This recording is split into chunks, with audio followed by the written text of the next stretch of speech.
Hey guys! Today I'm going to be making a cake inspired by a Nutella chocolate cake I found on Pinterest.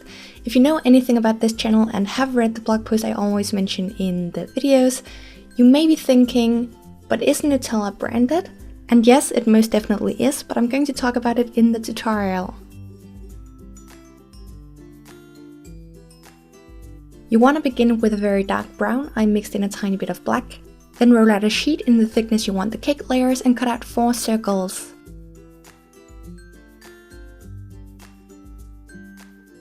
Do the same with a lighter brown but with a thinner sheet of clay and cut out 3 circles.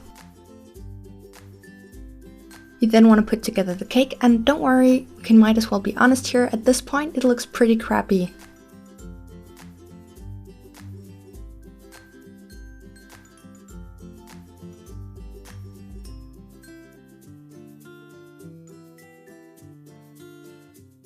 If you want, you can go over it with a toothbrush, although this isn't really necessary, unless you're not going to do the next step, in which case you could add texture just with the toothbrush.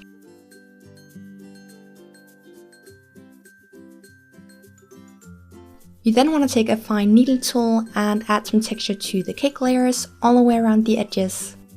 So I actually had to think twice before I decided on making this cake. I've had this picture in my inspiration folder for quite a while and I've really been wanting to make it, but obviously Nutella is a brand and I don't want to make branded things on this channel.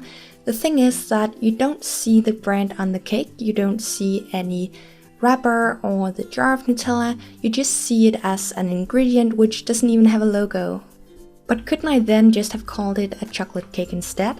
And yes, I could, but the thing is that if anyone else has seen the picture of this cake and has seen the recipe, they're probably going to recognize it, and instead of having to answer questions about whether or not this is inspired by that specific cake, it's much easier to just put it in the title. For the layer of cream or frosting, I broke the tip off a toothpick and then used that. This is going to give a very rustic texture, and due to this being a very asymmetrical broken toothpick, it is also going to look very organic.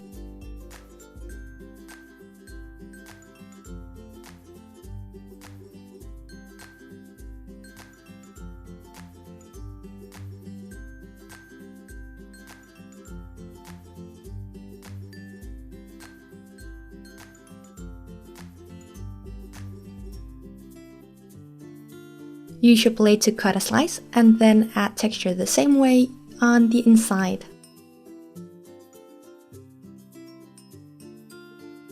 The only difference really is that on the inside of the cake I am keeping the texture a bit more rough and more crumbly looking, whereas on the outside it is a bit more smooth.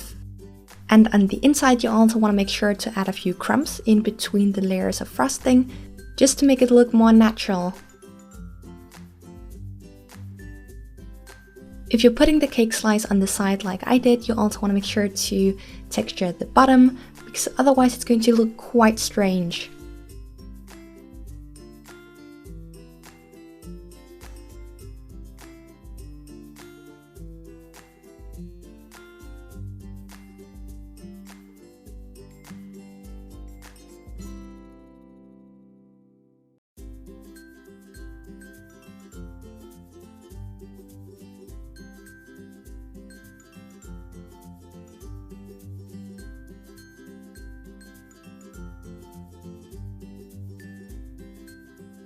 At this point I chose to pre-bake the cake just so I wouldn't end up squishing it, but you don't necessarily have to, it's completely up to you. I then mixed up kind of like a Nutella brown and took some of the same light brown from the frosting layers and then mixed these with Fimo Deco Gel to create some frosting. I find that when mixing small amounts of frosting like this, it's much easier to just use your X-Acto knife because it's going to kind of force the liquid clay into the clay a lot faster. Plus the flat side is going to give it a lot more surface area to work with than using the end of a paintbrush or a dotting tool. Apply this to your cake, making sure to make a few drips down the sides. Also, with this being kind of Pinterest inspired, if you have any recipes that you find on Pinterest that look quite delicious, it could be desserts or even dinner or lunch recipes, feel free to link those specific links in the comments if it's something you'd like to see a tutorial on. Pinterest is a site I use quite a lot for both cooking inspiration but also to find reference pictures for miniatures, and I have actually already gotten a couple of requests for items inspired by things on there. This is a very strange project for me to make because if you notice, there is no shading in this video, so I'm not going to be using any soft pastels or acrylic paint. Not something I'm used to. If you were to make this cake with a lighter brown for the base or cake layers, you would have to add some shading to the edges though.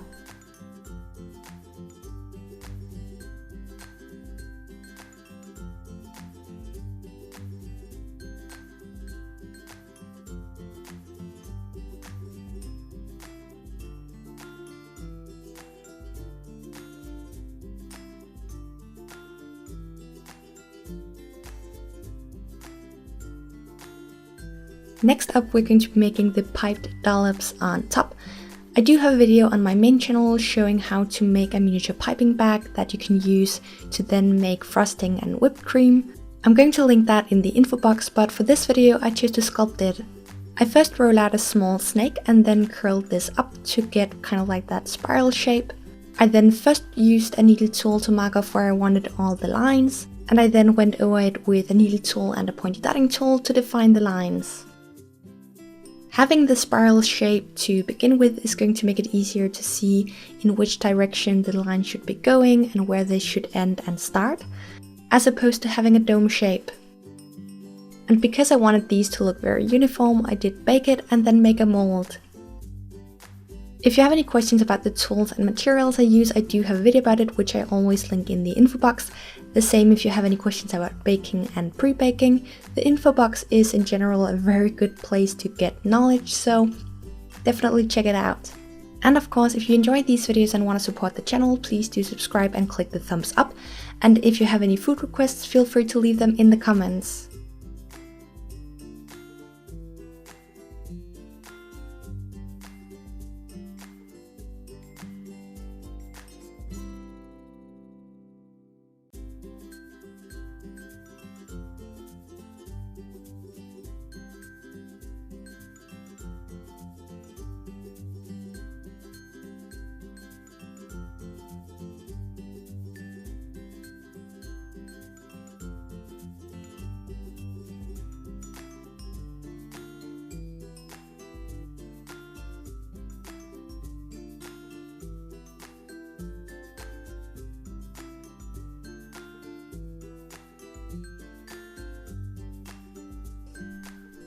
The last thing I made were some sprinkles for the top, and for this I just took a dark brown again, rolled out some really thin snakes, pre-baked these and cut them into tiny pieces.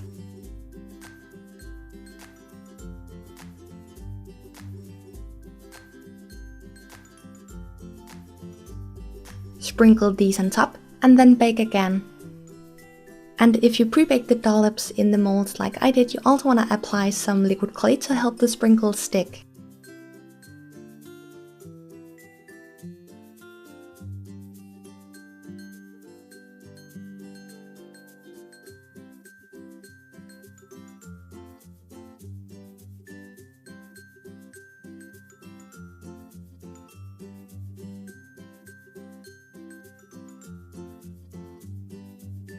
Finally, you want to seal everything with glaze. I first applied a matte glaze to where the sprinkles are to kind of protect them from falling off.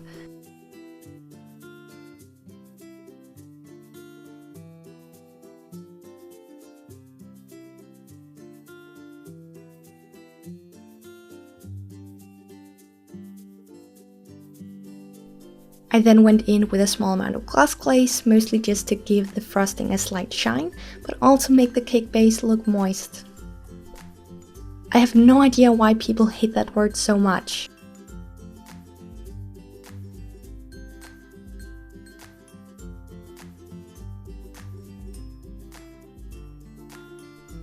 Thank you so much for watching, hope you enjoyed, and I'll see you in the next tutorial.